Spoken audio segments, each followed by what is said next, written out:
이 시간 우리 함께 일어나서 오늘 말씀 같이 읽도록 하겠습니다. 에베소서입니다. 에베소서 5장 22절로 24절 말씀입니다. 에베소서 5장 22절로 24절 말씀. 에베소서 5장 22절로 24절 말씀 다 찾았으면 우리 같이 한 목소리로 읽도록 하겠습니다. 에베소서 5장 22절로 24절 말씀입니다. 자, 시작. 아내들아 너희 남편에게 복종하기를 주께 하듯 하라. 이는 남편이 아내의 머리됨이 그리스도께서 교회의 머리 되심과 같기 때문이라. 그분은 그 몸의 구원자시니라. 그러므로 교회가 그리스도께 복종하듯 그렇게 아내들도 모든 일에 자기 남편에게 복종할지니라. 아멘. 이 시간에 말씀을 위해서 기도하겠습니다. 함께 기도하겠습니다. 선하신 하나님 아버지, 저희들에게 귀한 말씀을 허락하시니 감사합니다. 오늘 이 말씀을 통해서 하나님 당신의 진리를 우리가 다시 한번 깨닫게 도와주시고, 또 하나님이 얼마나 지혜로우시며 얼마나 사랑이 많으시고 얼마나 위대하신 하나님인지를 저희가 다시 한번 돌아볼 수 있도록 도와주시옵소서. 하나님, 정말로 당신의 말씀으로 저희 가정들이 회복되길 원합니다. 당신의 말씀으로 아름다운 부부 생활이 회복되길 원합니다. 당신의 말씀으로 저희 가족들 안에, 저희 가정들 안에 하나님의 아름다운 빛과 웃음과 서로의 축복이 넘쳐나길 원합니다. 하나님, 하나님께서 의도하셨던, 하나님께서 설계하셨던 그 가정의 모습으로 저희 가정들이 돌아갈 수 있도록 도와주시옵소서.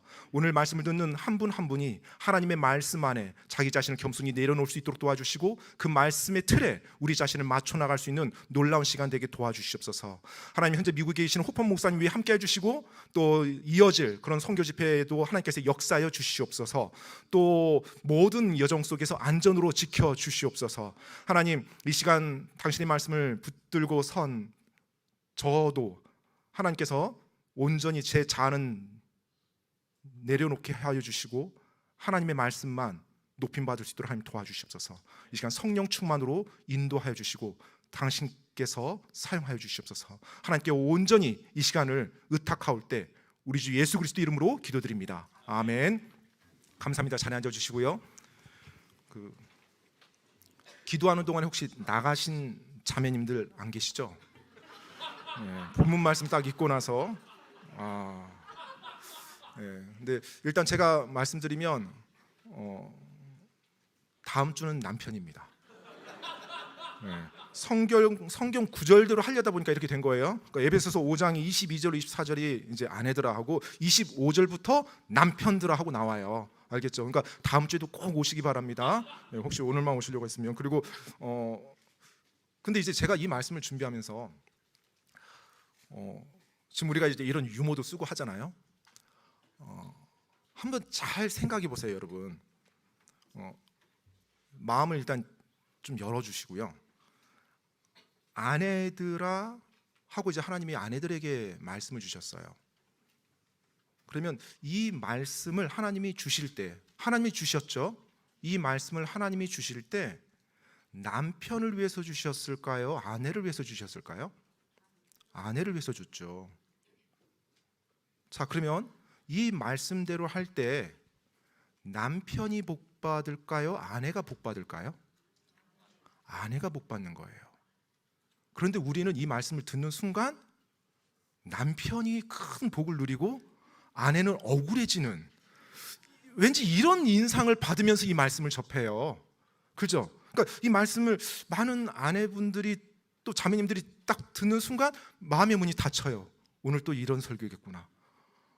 근데 우리가 한 번만 하나님 관점에서 볼게요.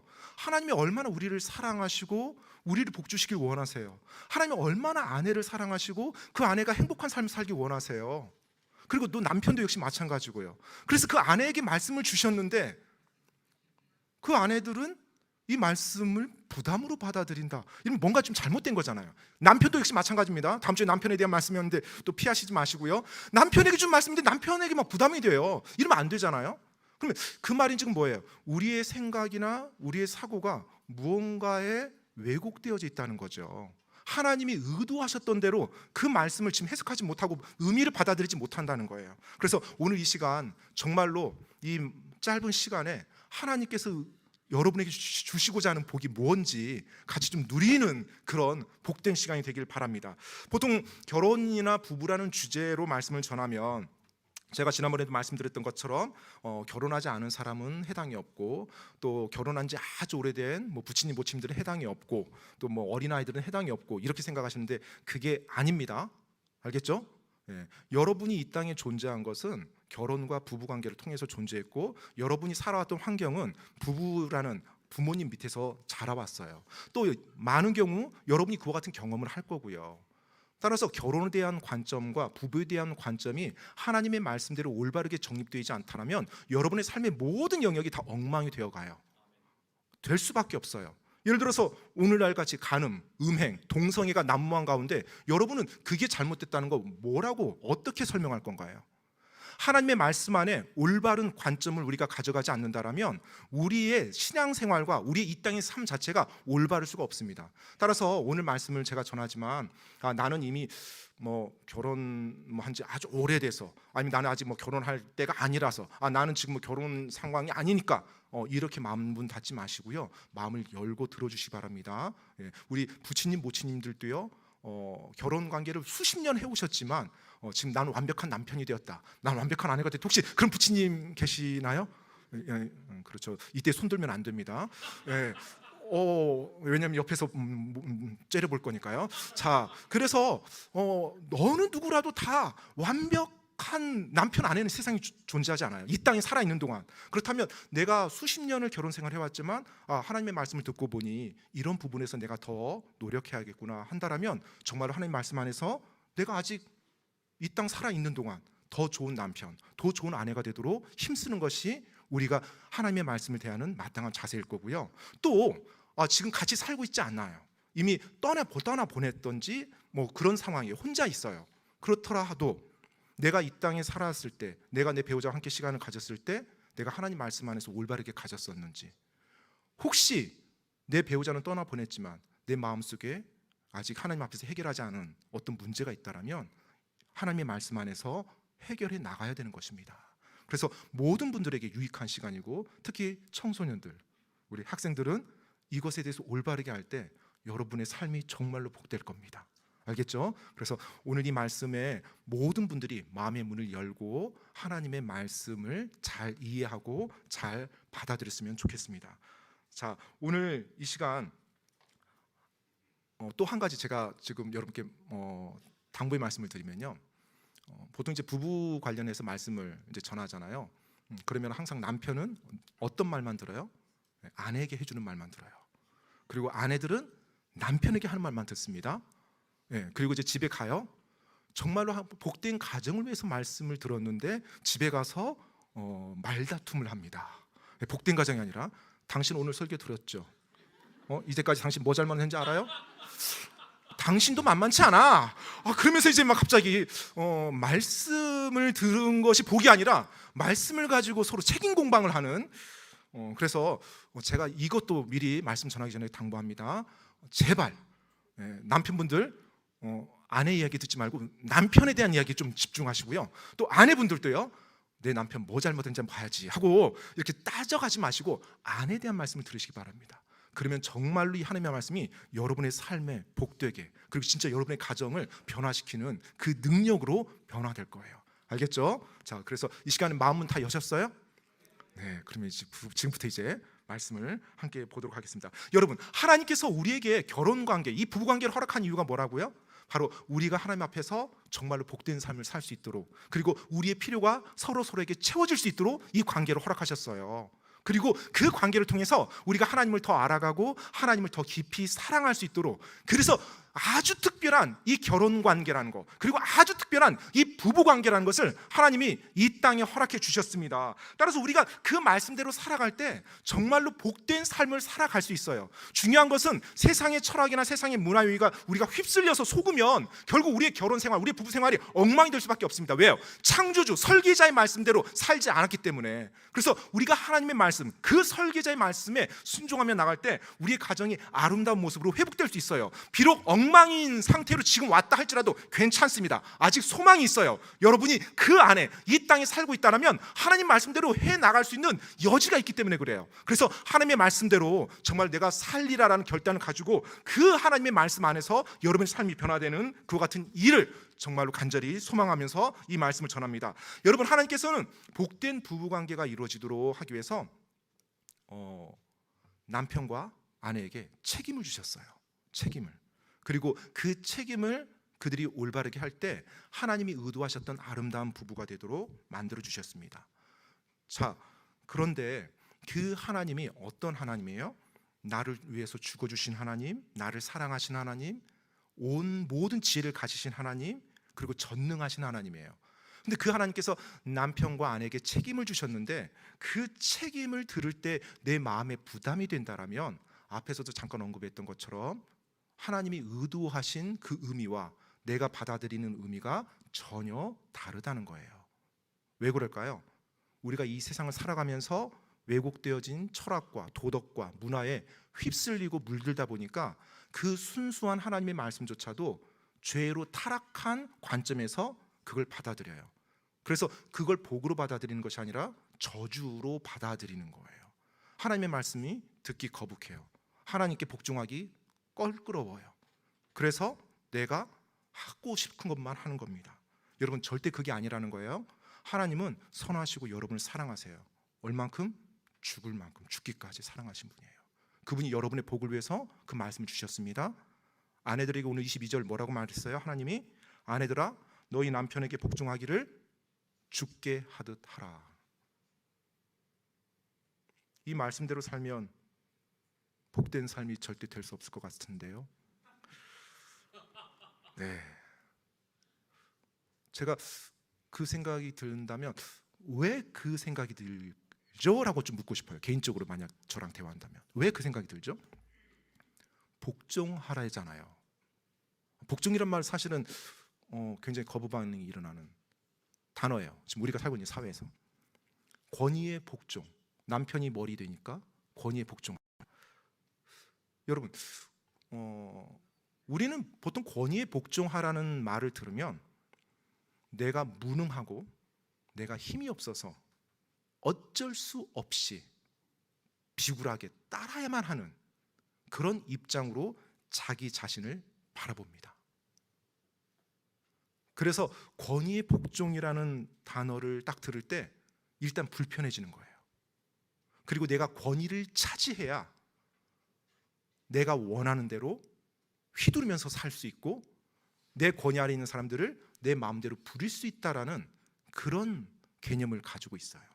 그러니까 권위에 복종하라는 이 말이 오늘날 우리가 살고 있는 이 사회, 이 문화 속에서는 부정적인 의미로 계속 받아들여져요. 그러니까 우리에게도 자유가 있다, 우리에게도 권한이 있다, 뭐 수많은 여러 가지 어떤 일들이 일어납니다. 근데 여러분, 우리가 사는 세상 속에서 권위가 너무나 잘못 사용되어지다 보니까 지금 이 복종이라는 의미도 굉장히 잘못되게 다가오는 거예요. 근데 하나님의 말씀을 보면 원래 권위와 복종이라는 단어가 그 의미가 아닙니다. 원래 권위라는 것, 즉 머리 된다라는 것은 그 머리 된 사람, 권위에 있는 사람이 하나님으로부터 권위를 받았다는 거예요. 하나님의 권능을 받았다는 겁니다. 근데 하나님이 권위를 왜 그 사람에게 위임했어요? 하나님을 대신해서 그 자리에서 자기 권위에 맡겨진 사람들을 인도하라고요. 그럼 이 권위를 준 이유는 뭐예요? 하나님의 말씀, 하나님이 이끄는 방식, 하나님의 마음으로 그 사람들을 이끌어주고 그 사람들을 도와주고 그 사람들의 필요를 채워주라는 겁니다. 그래서 그에게 조금 더 능력을 줄 수 있고 그에게 어떤 그 일을 할 수 있는 자리를 주는 거예요. 따라서 권위에 있는 사람이라고 한다면 자기 권위에 맡겨진 사람들의 필요를 채워주고요, 그들을 도와주고 그들을 인도해주고 그들을 보살펴주는 거예요. 여러분, 하나님께서 우리의 권위자신데, 우리의 궁극적인 권위를 가지신 분인데 그분께서 우리를 학대합니까? 그분께서 우리를 착취해요? 그분께서 우리를 지배합니까? 우리 위에 굴림해서 우리를 못살게 굴고 하나님 자기만 이기적으로 행동하는 거예요? 아니잖아요. 따라서 하나님 우리에게 권위를 주셨다는 것은 나에게 맡겨진 사람들을 어떻게 해요? 사랑으로, 그리고 그들의 필요를 채워주고 그들을 인도해주고 그들을 돌봐주도록 권위를 준 거예요. 자, 그럼 여러분 보세요. 그 권위자가 내 삶에 있다는 건 복이에요, 저주예요? 복이에요. 복이에요. 우리가 이렇게 한번 생각해 볼게요. 어린아이에게 부모님이 있다는 거 복이에요, 저주예요? 복이죠. 왜요? 자신의 필요를 채워주고 자신을 지켜주고 보호해주고 자신을 아껴주는데 어떻게 그게 저주가 되겠어요? 엄마 때문에 내 자유가 제한됐어. 꼬마아이가 그런다고 생각해보세요. 얼마나 말이 안 돼요. 그러니까 우리가 하나님이 주신 이 권위라는 개념을 볼 때 정말 나에게 복으로 다가오는 것입니다. 그렇기 때문에 권위 아래에 있는 사람이 그 권위 위에 있는 사람에게 나오는 반응이 어떤 반응이에요? 복종이에요. 나를 위해서 사랑하고 나를 위해서 헌신하고 나를 위해서 희생하는 게 보이거든요. 정말로 내 필요를 채워주고요. 그 모습을 보니 내가 어떤 식으로 대해야 될까요? 그분을 존중해 주는 거예요. 그리고 그분의 말씀에 내가 따라주는 거예요. 왜? 그분이 나를 위하니까. 그래서 나오는 것이 복종입니다. 근데 이 복종이란 단어가 너무나 아름다운 단어고 정말로 자신의 권위자를 향해서 믿고 신뢰하고 그들을 따르는 아름다운 관계인데 오늘날 이 세상에 권위 있는 사람들이 타락하고 죄로 인해서 얼룩지다 보니까 이 복종이라는 단어도 완전히 사람들의 개념 속에서 왜곡되어지는 겁니다. 정상적인 경우라면 권위 있는 사람이 더 많은 수고와 희생을 하는 거고요. 정상적인 경우라면 권위 아래에 있는 사람이 그 권위 있는 자를 존중하고 존경하며 따르는 것이에요. 즉 복종하는 모습입니다. 이게 정상적인 모습이고 하나님이 의도하신 아름다운 모습이에요. 그리고 그 개념을 하나님은 어디에 가져왔어요? 어디로 가져와서 설명해요? 바로 부부관계에 가져와서 설명하는 거예요. 남편에게, 아내에게요. 그래서 예수님께서도 이 땅의 권위자들에 대해서 정확히 우리에게 설명해 주고 있습니다. 마태복음 20장 25절 28절 말씀 한번 제가 읽어드릴게요. 예수님께서 지금 제자들에게 이 권위에 대해서 뭐라고 말씀하는지요? 마태복음 20장 25절로 28절 말씀입니다. 제가 읽어드리겠습니다. 예수님께서 그들을 불러 이르시되 이방인들의 통치자들이 그들에게 지배권을 행사하고, 자, 이방인들의 통치자들은 어떻게 한다고요? 지배권을 행사하는데, 즉 군림한다는 거예요. 이 땅의 권위자들은 큰 자들이 그들에게 권위를 행사하는 것을 너희가 알지만 너희끼리는 그리하지 말지니 오히려 누구든지 너희 가운데서 크게 되려 하는 자는 너희를 섬기는 자가 되고 누구든지 너희 가운데서 으뜸이 되려 하는 자는 너희 종이 되어야 할지니라. 사람의 아들도 섬김을 받으러 오지 아니하고 도리어 섬기며 자기 생명을 많은 사람의 대속물로 주려고 왔느니라 하시니라. 자, 예수님께서도 지금 이 땅에서의 왜곡되어진 권위자들을 보면서 그걸 바로잡는 내용을 말씀해 주고 있습니다. 따라서 여러분, 남편이 머리가 된다고 했어요. 오늘 본문 말씀에 보면 에베소서 5장 23절에 보면 이는 남편이 아내의 머리됨이 그리스도께서 교회의 머리 되심과 같기 때문이라 라고 말씀하고 있어요. 남편이 머리 되기 때문에 아내들이 남편에게 복종하라고 하나님 말씀하셨어요. 남편의 머리됨이라는 것, 즉 남편이 권위자리에 있다는 것은 아내를 사랑하고 보호하고 지키고 그 필요를 채워줄 책임이 누구에게 있다는 거예요? 남편에게 있다는 거예요. 절대로 남편이 아내보다 우월한 존재라든지 뛰어난 존재라든지 똑똑한 존재는 이래서가 아니에요. 권위가 주어진 것이. 저는 아내가 훨씬 똑똑한 경우를 많이 봤습니다, 살면서. 네. 저는 개인적으로 저희 집안도 그렇다고 생각을 해요. 여하튼 하나님이 남자가 똑똑하니까 권위자를 주고 남자가 더 뛰어난 능력이 있으면 권위의 자리를 준 게 아니에요. 하나님이 가정이라는 거, 결혼이라는 이 조직을 만들고요, 질서 있게 아름답게 운영되도록 하기 위해서 질서를 위해서 권위 자리를 만들어 놓고 그 권위 자리에 할당한 겁니다. 따라서 누가 높고 낮은 것이 아니에요. 하나님께서는 남편이 아내 머리가 된다고 했습니다. 따라서 남편 여러분, 일단 이 내용에서 남편 여러분들이 머리됨을 진지하게 받아들이셔야 돼요. 머리됨을. 남편이 머리라고 하니까 아내를 내가 이제 머리래, 내가 이제 권위자래, 아내를 막 자기 맛대로 한다. 그럼 돼야 안 돼요? 완전히 잘못된 겁니다. 그 권위가 아니에요. 종처럼 생각하고 자기 욕망을 이루는 도구로 쓴, 완전히 잘못된 거예요. 악한 겁니다. 그건 아내보다 더 많은 희생과 수고를 감당하는 책임이 나에게 주어졌다 받으셔야 돼요. 그게 머리됨이에요. 그러면 저 머리 안 할래요. 혹시 그런 남편분 계세요? 저 그런 머리 안 할래요. 근데 여러분, 남편이 원해서 머리가 됐나요? 아니죠. 하나님이 질서를 위해서 정해주신 거예요. 그럼 남편이 원해서 머리가 된 게 아니라면 남편이 원하지 않는다고 머리가 안 될 수가 있어요? 그것도 아니죠. 자기한테 권한이 없어요. 하나님이 정해주신 건데 무슨 권한이 있어요? 따라서 남편이라면 내가 머리됨을 온전하게 받아들이며 나가야 돼요. 그 책임을 정말로 진지하고 엄중하게 받아들이고 나가야 됩니다. 아내에게 모든 책임을 떠맡기고 아내 뒤에 숨어서 항상 게으르고 자기 편리만 추구하는 남편이라면 정말로 폭군 남편만큼이나 잘못하고 있는 거예요. 하나님의 말씀을 완전히 위배하면서 살아가는 거예요. 무관심을 평안으로 가정하고 무책임을 흠이 없는 삶이라고 이렇게 떠벌리는 굉장히 어리석은 것입니다. 아내에게 가정을 떠맡기고 아내 뒤로 숨는 것은 정확히 아주 잘못된 것입니다. 우리 남편 여러분 한번 생각해 보세요. 만약 여러분이 지금 우크라이나 전쟁이 일어나는 우크라이나에 있다고 한번 가정해 봅시다. 그러면 어떻게 하시겠어요? 아내에게 총 딱 떠맡기고 나는 애들이랑 가서 빨리 도망갈게, 그러고 도망가시겠어요? 하나님의 말씀에 따르면 그건 있어서는 안 되는 일입니다. 남편이 자기 가족 책임져야 되는 거예요. 아내와 아이들 먼저 안전한 곳에 가도록 하고 자신이 그들을 위해서 희생하고 목숨 바쳐 나가는 게 남편이에요. 그게 머리됨이에요. 그게 권위의 자리에 있다라는 의미입니다. 따라서 여러분 정말로 내가 남편으로서 머리됨을 지금 받아들이고 있는지 한번 돌아보시기 바랍니다. 남편으로 머리됨을 받아들인다는 것 어떤 독재자가 되는 게 아닙니다. 그리고 아내에게 모든 책임을 떠맡기는 것도 아니에요. 양쪽 다 아닙니다. 정말로 올바른 관점에서 하나님의 말씀에 내 자신을 내어드리고 내 가족의 필요, 내 아내의 필요를 채워주고 그를 인도하고 사랑하고 돌봐주는 것이 머리됨의 책임이에요. 따라서 남편의 그 머리됨이 올바르게 그 가정에서 지켜질 때 아내들이 복종하기가 쉬워지게 돼 있어요. 자, 그리고 그러한 남편들을 바라보면서 그러한 권위자를 바라보면서 아내들이 기꺼이 따르고자 하는 것, 그게 복종입니다. 그게 복종이에요. 자, 그렇다면 여러분 이제 아내들에게 이제 하는 말을 직접 보겠습니다. 하나님께서 결혼 관계를 주신 이유가 뭐라고요? 남편과 아내가 서로의 육체적, 정서적 필요를 체험받도록 하기 위해서 주셨어요. 그래서 그 결혼 관계, 그 부부 관계를 통해서 하나님을 더 사랑하고 더 깊이 알 수 있도록 해주셨습니다.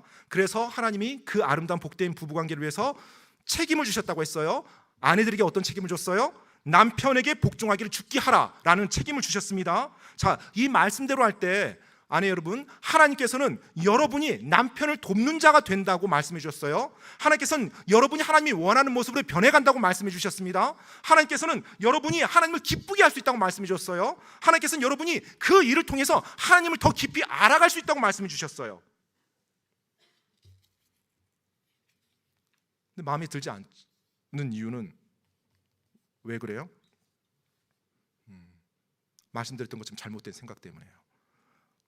하나님이 실수하셨다고 생각되진 않죠, 여러분. 최소한 하나님께서 전지전능하시고 모든 우주를 그분의 질서 가운데 한치 오차도 없이 움직이시는 분이 아내에 대한 말씀을 전하면서 실수하진 않으세요. 그렇다면 일단 우리 생각 내려놓고요, 앞에서 말했던 것처럼 권위와 복종이 왜곡되어져서 사용되어지는 이 세상의 문화 내려놓고요, 오늘 여러분 마음속에 결단하시기 바랍니다. 내가 하나님 말씀대로 순종하리라. 그리고 내가 아내로서 하나님이 주신 남편에게 복종하는 것을 따르리라. 결단하시기 바랍니다. 그게 누구에게 가장 복이 된다고요? 남편에게요? 아니에요. 아내인 나에게. 남편이 아니에요. 아내인 나에게. 그 권위의 자리에 있다는 것, 권위 아래에 있다는 것, 뭐가 더 좋은 것 같아요? 네. 더 좋은 거 없어요. 네, 알겠죠? 네, 더 좋은 거 없어요. 권위의 자리에 있다는 것도 엄청난 부담과 짐이 있고요, 권위 아래에 있다는 것도 여러 가지 어려움이 있어요. 그런데 하나님은 잘 보세요. 권위에 있는 자에게도 하나님이 책임을 주셨어요. 권위 아래에 있는 자에도 하나님이 책임을 주셨어요. 그리고 하나님이 나중에 심판하십니다. 어떻게 심판하실까요? 권위에 있는 자가 권위 있는 자답게 올바르게 행사했는지, 권위 아래 있는 자가 권위 아래 있는 자답게 올바르게 행사했는지, 그걸 가지고 하나님이 심판하셔서 상급을 주세요. 내가 권위 있는 자리니까 내가 더 큰 상 받을 거야, 착각하면 안 됩니다. 내가 권위 아래 있는 자니까 나는 아무리 열심히 해도 별 볼 일 없이 상 못 받을 거야, 착각하지 마십시오. 하나님은 권위에 있는 자, 권위 아래 있는 자 양쪽 모두에게 책임을 주셨고요, 그 책임을 올바르게 한 사람에게 하나님께서 그리스도의 심판석에서 상급을 주신다고 말씀하셨어요. 따라서 세상에서는 높은 권위 자리에 있어도 하나님 앞에서는 책망을 듣고 상급이 전혀 없는 그리스도인들이 있을 거고요, 세상에서는 전혀 권위의 자리와 상관없이 아래쪽에 있다 할지라도 하나님 앞에서 엄청난 상급을 받고 하나님께 칭찬받는 사람이 있을 거라는 거예요. 여러분, 성경에 보면 지혜서라고 말하는 잠언이 있습니다. 잠언. 사실 이 성경 전체에서 지혜의 모든 말씀을 요약해 놓은 책이라고 말해도 과언이 아니죠. 아마 하나님 말씀, 성경 말씀을 안 읽어본 사람도 이 잠언에 대해서 많이 들어봅니다. 교회를 안 다니는 사람도 성경에 잠언이 있다는 건 알고 궁금해서 읽어보는 사람들도 있어요. 그 정도로 이 잠언서라는 이 성경의 책은 귀한 책이고 세상 모든 사람에게 알려진 책이고, 그 다음에 그 책을 하나님이 가장 지혜롭다는 솔로몬 왕을 들어서 그에게 영감을 주어서 하나님의 말씀을 기록하게 했습니다. 따라서 많은 사람들도 잠언 말씀을 잘 읽고 또 좋아합니다. 그런데 여러분, 이 잠언이 몇 장으로 구성되어 있냐면 31장, 31장으로 구성되어 있어요. 31장으로 1장부터 30장까지 그 지혜의 말씀을 해주십니다. 하나님께서 쫙 해주세요. 30장까지. 그리고 31장 가서 한 사람을 언급해요. 잠언의 말씀 전체를 마무리하면서 그 전체를 매듭 지으면서 한 사람을 언급합니다. 여러분이 만약에 잠언의 저자라면 누구를 언급할 것 같아요? 지혜에 대한 말씀으로 쫙 30장이나 하나님이 말씀해 주셨어요. 그리고 이 지혜에 대한 결정체로 한 예를 들어서 한 사람을 예를 든다면 어떤 사람을 거기에 쓸 것 같아요? 위대한 왕, 통치자, 하나님을 섬겼던 경건한 제사장, 아니면 하나님의 말씀을 선포했던 대언자. 성경에 훌륭한 사람들 많잖아요. 모세, 다윗, 아브라함, 이 잠언 말씀을 그때 기록했던 솔로몬 왕도 있었고요. 또 신약에도 수많은 하나님의 사람들이 있고요. 여러분, 어떤 사람을 쓸 것 같아요?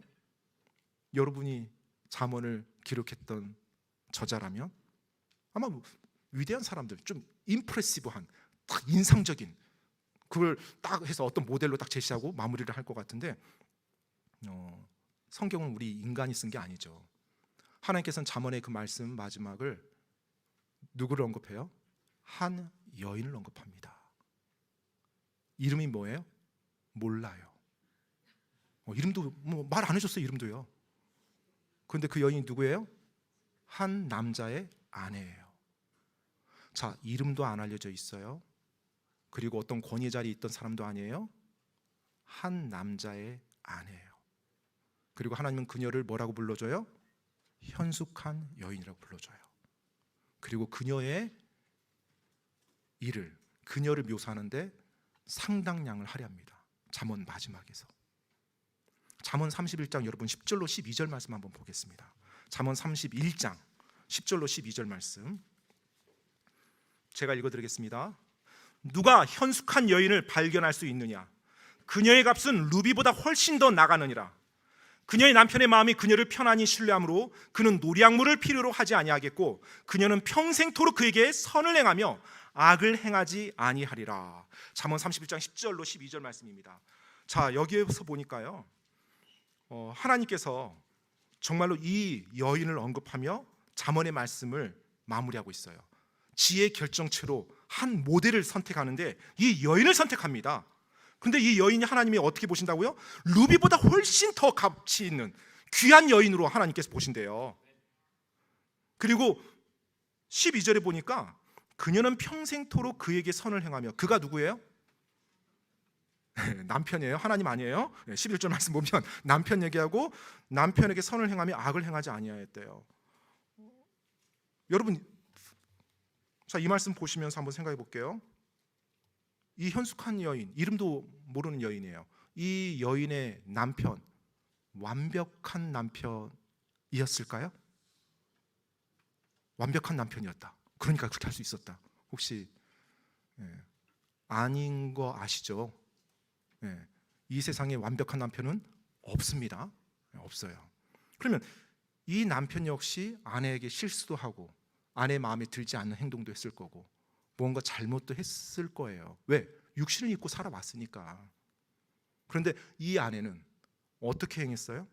평생토록 그에게 선을 행하며 악을 행하지 않았대요. 어떻게 그렇게 살 수 있을까요? 평생토록 선을 행하며. 31장 30절에 보니까 여러 가지 이제 특징을 묘사해 주는데 마무리하면서 하나님이 이 표현을 써 주세요. 30절에 보니까 호의도 거짓되고 아름다운 것도 헛되나 주를 두려워하는 여자는 칭찬을 받으리라. 네, 주를 두려워하는 여자는 칭찬을 받으리라. 이 현숙한 여인은, 이 아내는 주님을 두려워했던 거예요. 즉 남편이 존경받을 만하든지 하지 않든지, 남편이 자기 기대대로 행동했든지 안 했든지, 이 현숙한 여인은 무엇을 보면서 남편에게 선을 행했어요?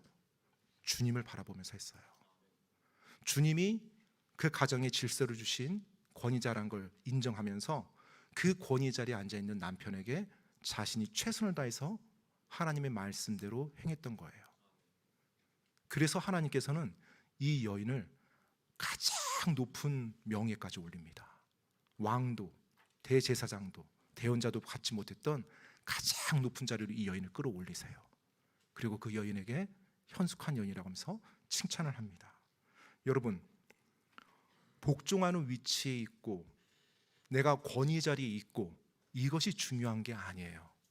또 복종하는 위치에 있으니까 내가 열등하다는 의미가 아닙니다. 이 세상에서는 그런 걸 열등하게 봐요. 왜요? 사람들이 권위 자리를 자기들 마음대로 주관해버리니까. 그러니까 능력 있고 힘센 사람이 그 자리를 차지하니까 그런 식으로 보여요. 하지만 하나님께서 우리에게 주셨던 권위는요, 그렇게 준 게 아니에요. 부모들이 똑똑해서 부모 자리 줬습니까? 아니죠. 마찬가지예요. 남편과 아내의 그 권위 자리도 누가 똑똑하고 뛰어나니까 준 게 아니에요. 하나님이 그 가정이, 그 부부가 아름다운 질서 가운데 행하도록 창조의 질서에 따라서 정해주신 거예요. 따라서 내가 권위 자리에 있다고 교만하고 자기 멋대로 한다면 크게 잘못하는 거고요. 내가 권위 자리 아래에 있다고 해서 왜 나를 이런 식으로, 왜 나를 이런 자리에 놨는지 불평한다면 그것도 큰 죄를 범하는 겁니다. 하나님은 양쪽 모두 동등하게 보세요.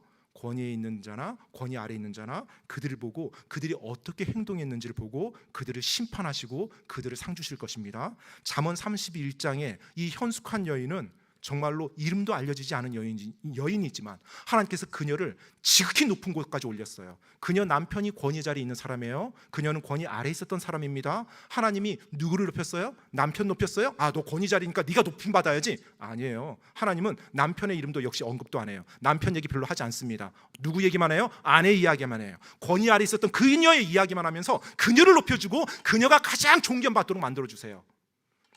여러분, 하나님께서 남편에게 복종하라, 죽게 하듯 복종하라, 아내분들에게 명령하셨어요. 책임을 주셨습니다. 이해가 되세요? 복종이라는 것이 부정적인 것이 아니라는 거 이해가 되세요? 내가 복종할 때 어떤 일이 내 삶에서 일어날지 이해가 되세요? 내가 그렇게 하나님의 말씀을 믿고 따를 때 하나님이 내 삶에서 어떻게 역사해 주실지, 바로 그것 때문에 하나님 복종하라고 한 거예요. 내 남편이 똑똑하고 잘나고 내가 뭐 복종 안 하면 남편이 나한테 괴롭히니까 그게 아니에요. 그 동기가 돼서는 안 돼요. 하나님이 주신 권위에 내가 순종함으로 하나님을 존경하고 하나님을 사랑하고 내가 하나님 앞에 헌신됐기 때문에 그 남편이 정말로 존경받지 못한다 할지라도 내가 복종하면서 나가는 것입니다. 왜요? 하나님이 보시니까요. 나중에 남편이 저 계속 괴롭히면 어떻게 해요? 남편이 저 계속 짓궂게 대하면 어떻게 해요? 남편이 저 모질게 계속 하면 어떻게 돼요? 걱정하지 마세요. 하나님이 보고 계세요. 하나님이 역사할 겁니다. 살아계신 하나님이에요. 여러분, 아내 여러분이 가진 그 자리는 정말로 고귀한 자리고요. 그리고 여러분 남편에게 있어서 정말로 필요한 자리입니다. 그래서 하나님이 여러분에게 그 자리를 허락하신 거예요.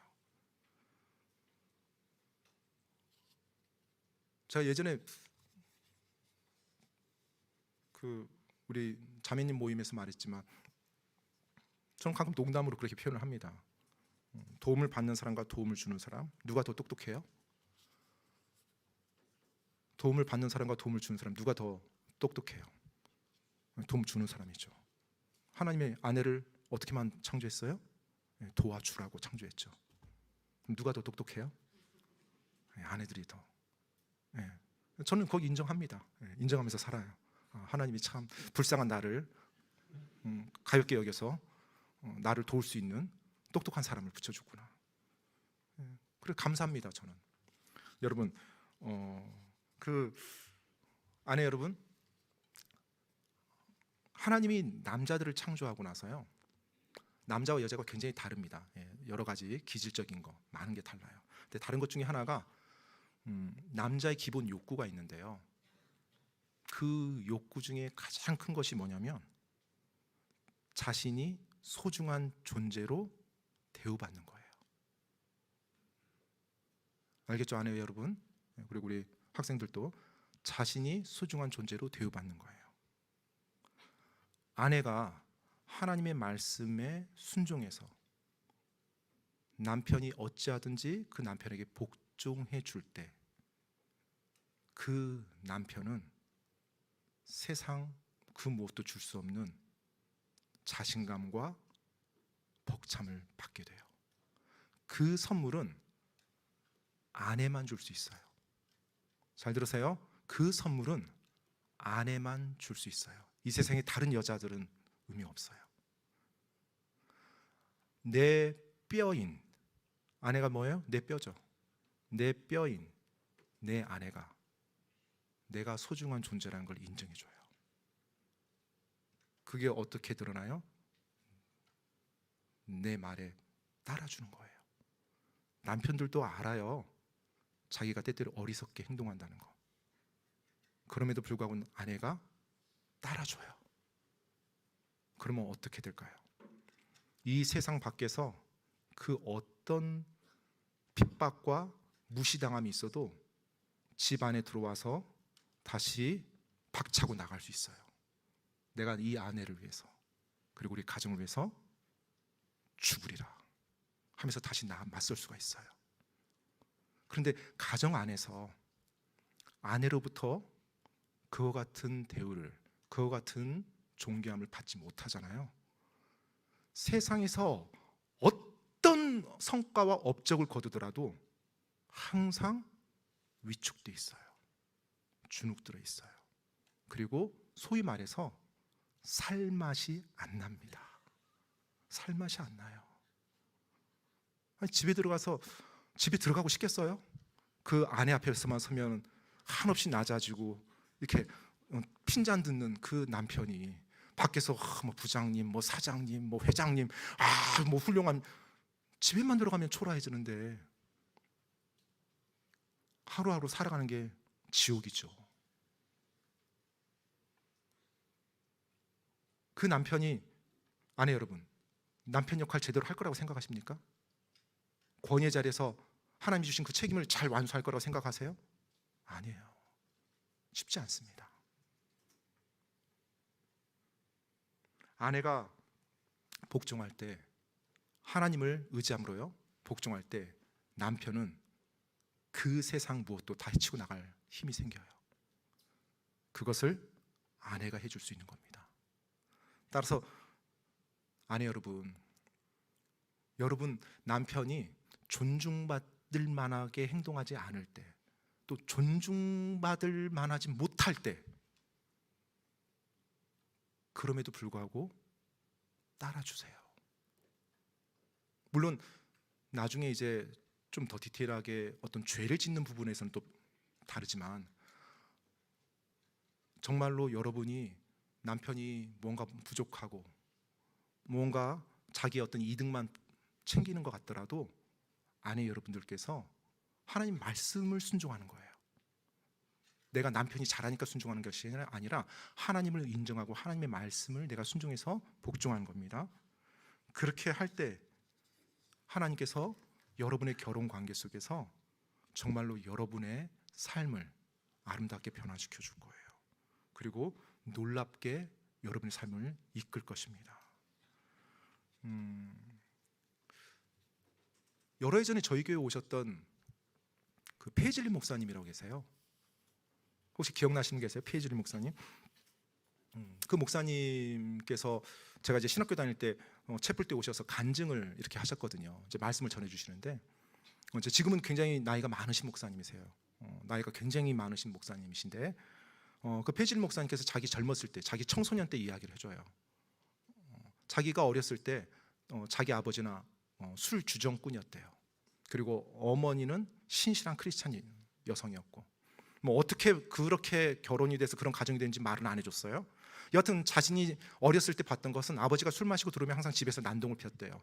무섭고 두려웠고, 그리고 항상 어머니한테 정말로 타박하고 어머니를 모질게 대했고, 그러던 어느 날 항상 이제 자신은 어릴 때 엄마가 교회를 데리고 다니니까 일요일 날 항상 교회를 다녔대요. 그러니까 그 동네에서 아버지는 술 주정꾼이에요. 그리고 엄마는 교회를 다니는 신실한 아내고 엄마였고요. 자기도 이제 어릴 때 이제 교회를 다녔죠. 근데 이제 청소년이 되었어요. 어느 날 또 아버지가 또 술 주시고 들어오신 거예요. 그런데 들어오셔서 또 어머니를 타박하고 어머니에게 손찌검을 하는 거예요. 그러니까 이 아들이, 그 페이즐리 목사님이 이제 청소년 때 이제 자기가 이제 덩치가 크니까 아버지한테 공격해버린 거예요. 아버지를 주먹질을 했어요. 아버지한테. 술 취한 아버지. 그러니까 술 취하시니까 이제 나가 떨어지겠죠. 그랬더니 어머니께서 그 아들을 보면서 너 뭐 하는 거야? 하면서 꾸짖더래요. 어떻게 감히 아버지한테 네가 손을 대냐고. 본인은 지금 엄마 도와준다고 한 건데 어머니는 오히려 아들을 책망했어요. 왜요? 아들이 하나님 말씀을 어겼거든요. 물론 남편도 하나님 말씀을 어겼어요. 하지만 그 상황에서 아들까지 죄를 짓게 만들 수는 없는 거예요. 어머니가 모든 것을 감당하는 거예요. 페이즐리 목사님이 너무나 당황하고 너무나 서운했던 거예요. 자기를 꾸짖는 어머니가. 그래서 집을 이제 뛰쳐나갔어요. 그런데 나중에 이제 놀라운 일이 생깁니다. 그 아버지께서 인생 말년에 예수님을 영접해요. 그 아버지께서 예수님을 영접하는데 그 삶이 놀랍게 변화됩니다. 그리고 예수님 영접하고 나서 2년인가 3년인가 밖에 못 사셨다고 그래요. 아주 짧은 기간. 그리고 이제 세상을 떠나셨어요.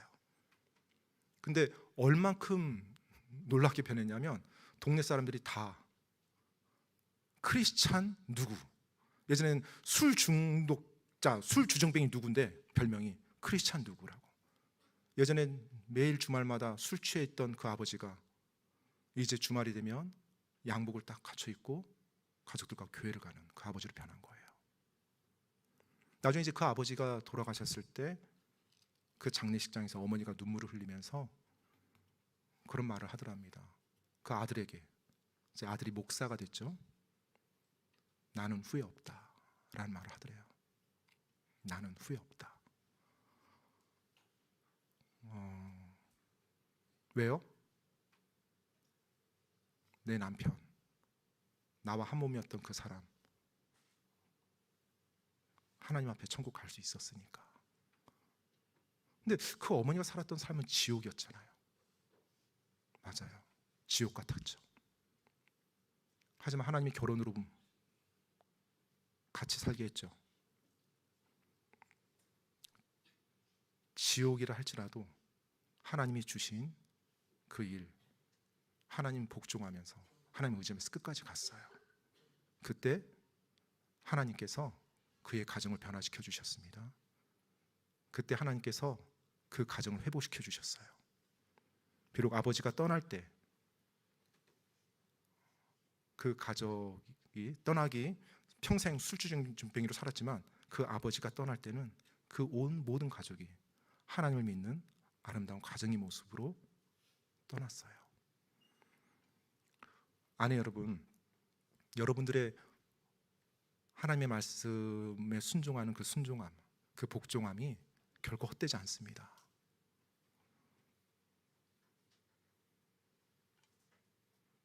여러분이 남편이 존경스럽지 못한다 할지라도 하나님의 의지에서 복종이 나갈 때 하나님이 여러분 삶에 역사하세요. 남편이 안 바뀌면 어떻게 해요? 그런데 열심히 복종해서 10년 20년 살았더니 나만 고통당한 것 같고 말씀드릴게요. 안 바뀌더라도 고통스럽긴 하지만 상관없어요.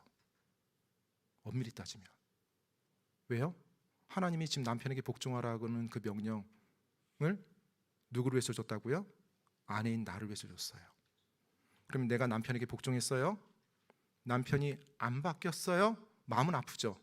근데 저는 하나님 말씀 올바르게 했어요, 안 했어요? 했죠. 그럼 하나님 앞에서 내가 어떻게 될까요? 높임 받죠. 상급받고 그분이 원하시는 모습으로 내가 변해 있는 거예요. 내가 하나님 말씀대로 할 때 남편이 바뀔지 안 바뀔지 보장은 없어요. 물론 많은 경우 바뀝니다. 제가 아직까지 봤을 때. 또 하나님께서도 그런 권면을 주시고요. 바뀌는데 일단은 바뀌는 게 중요한 게 아니라 내가 하나님 말씀 안에서 아내인 내 모습이 변화되는 게 중요한 거예요. 왜요? 그리스도의 심판석 앞에서 부부가 함께 심판받는 거 아니거든요.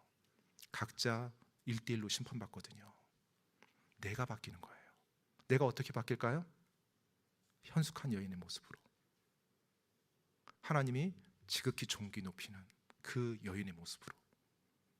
많은 상급을 하나님이 기뻐해 주시는 그 여인의 모습으로 내가 바뀌는 거예요. 그렇다면 가치 있는 복종 아닌가요? 이 땅 살면서 나를 창조하신 창조주가, 나를 사랑하신 그 창조주가 내 삶을 기뻐하고 내 삶을 존귀하게 만들고 내 삶에 대해서 칭찬하는 삶이라면 정말 가치 있는 삶 아닌가요? 근데 저는 개인적으로 그 삶을 살았을 때 여러분 주위에 있는 많은 사람들이 여러분을 통해서 복받고 변화될 거라는 거 확신합니다. 잠언의 그 현숙한 여인을 보더라도요, 그녀 혼자만 그렇게 된 거 아니에요. 그의 자녀들, 그의 남편, 그의 이웃 사람들이, 성내에 있는 모든 사람들이 그 여인을 높였다고 말합니다. 저는 그 일도 하나님이 이루어줄 거라고 믿습니다. 아니 여러분, 여러분이 가진 그 힘은, 여러분이 가진 그 영향력은 엄청난 거예요. 그래서 하나님은 그것을 여러분이 아름답게 사용하길 원합니다. 어떻게요? 남편에게 복종함으로요. 그 복종이 이루어질 때 여러분의 가정을 여러분이 변화시켜 나갈 수 있어요. 남편과 상관없이요. 여러분이요. 그 아름다운 가정의 모습으로 여러분 회복시켜 나가길 바랍니다. 또 다음에 제가 자녀에 대한 이야기도 하겠지만 여러분 자녀가 그 모습 보면서 올바르게 뭐가 올바른지 그걸 보면서 갈 수가 있어요. 아까 페이즐리 목사님 그 어머니의 모습을 보고 나중에 하나님께 헌신하는 훌륭한 목사님으로 사역을 하십니다. 그 어머니가 만약에 아버지하고 싸우고 아버지하고 대들어서 아버지의 무시하고 모욕 주고 그런 가정이었다면 그 아들은 어떤 모습이었을까요? 세상에 대해서 냉소하고 비관하고 저주하고 폭력하는 그런 남자로 크지 않았을까요? 하지만 지금 하나님 안에서 정말로 훌륭한 인품을 가진 목사님으로 섬기고 계시거든요. 아내 여러분, 정말로 가치 있는 일 아닙니까? 하나님 말씀에 복종한다는 것이 그 하나님 말씀에 복종하는 그 삶으로 여러분의 가정이 변화되길 원합니다. 정말로 복되기 원합니다. 제가 말씀을 이제 마무리하면서 딱 한 가지만 우리 아내분들께 다음 주에 남편분들께도 얘기할게요. 근데 이제 아내분들께 먼저 말씀드리면 그 한 30일만 좀 이걸 했으면 좋겠어요. 하루에 딱 한 번이에요. 한 번 기도해 주세요. 남편을 위해서. 아내분들이요. 한 번만. 근데 제 남편 뭘 바꿔주세요. 이거 기도하지 마시고 내가 내 남편 더 사랑하게 도와주세요. 내가 내 남편 더 존중하게 도와주세요. 내가 저에게 남편 주셔서 감사합니다.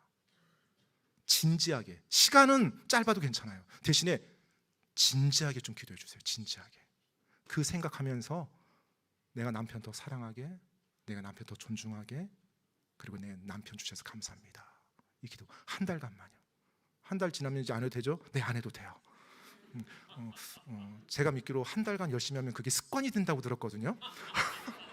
그래서 정말 한 달간만 하루하루 좀 체크하시면서, 제가 뭐 검사하진 않겠습니다. 그런데 한 달간만 정말 꼭 해주시기 바랍니다. 그럴 때 여러분 남편이 복 받는 것보다 훨씬 여러분이 복 받을 거예요. 여러분이. 그게 우리 하나님의 지혜고 하나님의 사랑이고 하나님의 놀라우심이에요. 얼마나 위대한 하나님 우리가 섬기고 있습니까? 그 하나님 전적으로 믿고 그 말씀대로 해봅시다. 절대로 후회하지 않을 겁니다. 아내 여러분 사랑합니다. 기도하고 마치겠습니다. 좋으신 하나님, 정말 저희들에게 이 땅에서 놀라운 부부라는 관계를 허락해 주시고 하나님을 더 알아가고 하나님을 더 경험할 수 있도록 인도하시니 하나님 감사드립니다. 하나님의 그 놀라운 지혜를 볼 때마다 정말 감탄할 따름입니다. 하나님, 오늘 저희들에게 이 아내에 대한 말씀을 주셨습니다. 하나님, 정말 이곳에 있는 우리 한 분 한 분, 우리 자매님들이 그 아내가 얼마나 귀한 자리인지, 또 그 남편을 돕는 자리가 얼마나 복된 자리인지 깨닫게 도와주시고, 정말로 하나님의 말씀에 순종함으로 남편을 존중하고 남편에게 복종함으로 현숙한 여인이 될 수 있도록 도와주시옵소서. 나중에 저 천국에 갔을 때 하나님, 정말 이곳에 있는 우리 교회 귀한 자매님들 한 분 한 분이 하나님 앞에서 칭찬받는, 하나님 앞에서 존귀함 받는 그런 여인들의 모습으로 드러나기를 원합니다. 하나님, 우리 자매님들 마음을 주관해 주시옵소서. 또 우리 청년들도 정말 어떠한 결혼 생활, 어떤 아내가 되어야겠다라는 올바른 성경적인 관점을 잘 정립해 나갈 수 있도록 하나님 도와주시옵소서. 정말 오늘 이 자리에 있는 우리 자매님들, 하나님, 내 남편의 모습이 어찌하든지 오늘 말씀을 듣고 보니 제가 하나님을 존중해서 하나님을 사랑해서 제 남편의 모습이 어떠하든지 제가 복종하며 따르겠습니다. 제가 오늘 하나님께 결단합니다. 하나님, 저 도와주세요. 그렇게 결단하며 성령님께 자기 삶을 내어드리며 성령님의 힘으로 그 일을 감당하여 나갈 수 있도록 하나님 도와주시옵소서. 또 사탄의 거짓말에 정말로 속아서 이 남편의 모습, 아내의 모습을 잃어버리지 않고 온전하게 살아갈 수 있도록 하나님 도와주시옵소서.